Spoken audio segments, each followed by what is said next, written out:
আসসালামু আলাইকুম ওয়া রাহমাতুল্লাহি ওয়া বারাকাতুহু। হাফেজ আমির হোসেন, বাড়ি বাইশাটা, তিনি প্রশ্ন করেছেন যে কাক ও পেঁচার ডাককে অশুভ ধারণা করা কেমন। আমাদের মধ্যে অনেকের ধারণা আছে বাড়ির ছাদে কিংবা বাড়ির নিকটে গাছ পালায় যদি কাক কা কা অথবা পেঁচা হু হু করে ডাকতে থাকে তাহলে কোনো দুঃসংবাদ আসে, অর্থাৎ কেউ মৃত্যুবরণ করবে বা অসুস্থ হয়ে পড়বে কিংবা কোনো ধরনের ক্ষতির কারণ হতে পারে।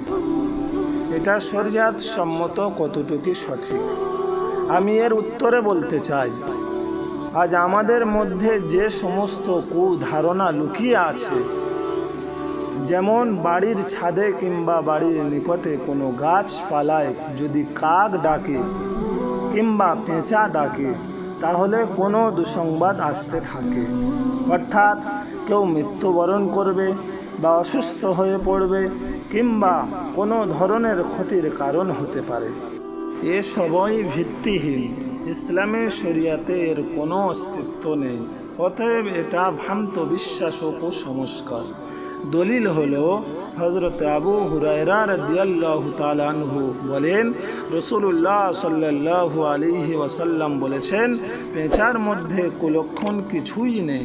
এটি মুসলিম শরীফে 4377 নম্বর হাদিসে লিপিবদ্ধ রয়েছে।